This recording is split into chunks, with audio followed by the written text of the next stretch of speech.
he talks about this philosophy of open source science, which is analogous to a lot of the kind of open access information sea change that's happening throughout our culture, and reflects a change in the way that we, in the culture of science, the way we go about science, the way we collect data, the way we communicate it to the world. And he sees four kind of pillars of that. The first is the use of open source software. So starting to move away from proprietary tools to using software that's accessible and free to everybody, and which is developed, through this grassroots process. One of the best examples, I think, is our statistical package. If you're familiar with it, it's fantastic. It does basically all the things that your traditional stats packages do, plus all kinds of other modules that have been developed by scientists to do specifically what they need to do. And it's all free, and it's there on the web, and it's in active development. The next is this idea of open notebook, that you increase your scientific transparency by making your methods and your data collection available to people to see and understand. And this, I think, is really important as we move towards trying to bring our science into the management sphere. There needs to be transparency and the ability to evaluate methods and what was actually done in the scientific and analytical process in order for people to buy in. The next is open data, and this might be sort of more what you're thinking about when I started talking about information access.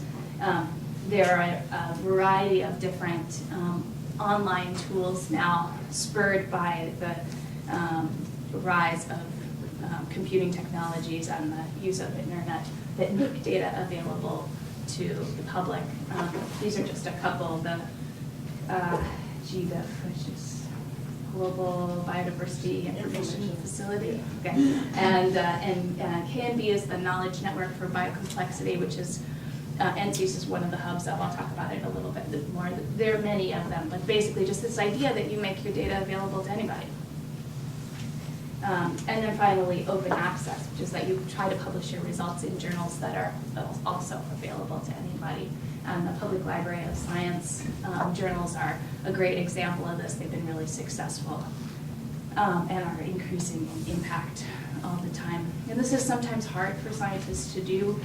The traditional ways that you receive credit kind of filter you into the top journals, and many of them haven't become open access yet, but this is changing. Okay, so now I want to introduce you to NCEAS, the National Center for Ecological Analysis and Synthesis, because many of you may not know what we do.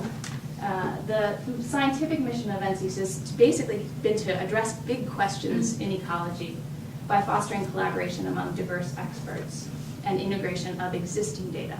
So NCEAS was started in 1995 as an NSF Center of Excellence to try to move the field beyond the individual small plot-by-plot field data collection to actually stepping back and saying, okay, what do we know from all of this data collection that's gone on over the years? And the way that is done is through a variety of different mechanisms, the main ones being working groups, resident postdocs, sabbatical fellows, and distributed graduate seminars. And the working groups are usually 3 to 16 or so scientists who meet at the center, pulled out of their the normal workaday routines and responsibilities to come to Santa Barbara, eat well, drink well at night, and work really hard during the day in a series of meetings that happen a couple times a year over the course of 2 or 3 years. That model has proven to be extremely successful.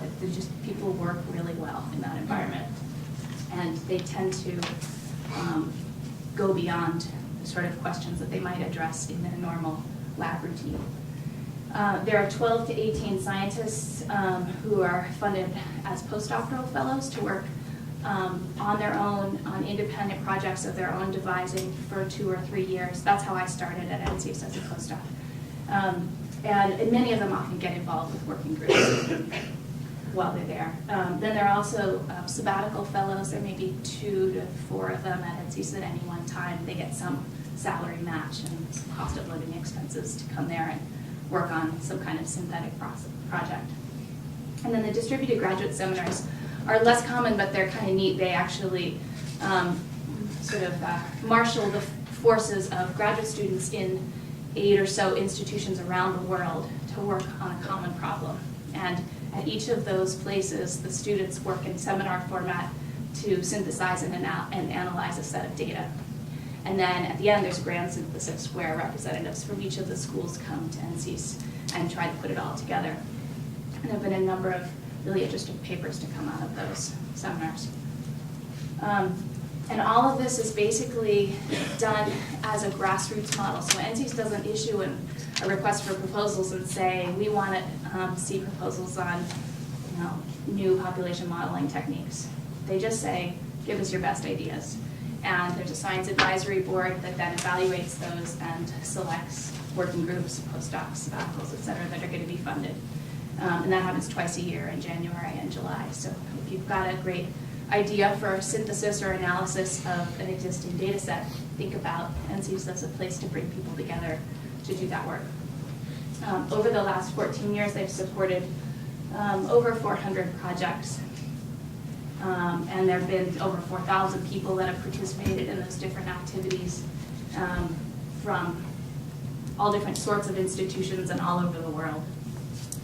And there's been this kind of perception out in the ecological community that it's just the usual suspects who come to NCS over and over again, but actually 80% of the people who come there have had 4 or fewer visits. So there's a lot of turnover, lots of different people have come through the door. That's why it's such an exciting place to work, because it's sort of like the turnstile of ecology. You never know who you're going to meet over coffee and pastries. The questions that have been addressed at NCS cover basically any different subdiscipline of ecology that we can think of in lots of different allied fields. And they've used a whole suite of different tools, from meta-analysis to theoretical modeling to other kinds of synthetic or analytical techniques. By any measure of success, NCS has been a very successful model. There have been over 1,500 publications over that time period, and the most recent impact factor rating put NCS as the 22nd highest rated institution of 35,000 around the world. And that's a pretty conservative number because it's just based on publications where people actually had NCS in their email address. So many working group publications don't actually make it into that because the NCS is just in the acknowledgments. In terms of changing the scientific community and the experiences of individual scientists, there's actually been some social science done on NCS and working groups. And participants actually find that they do their science differently after they leave NCS. So 74% of them agreed that they were more collaborative after they left.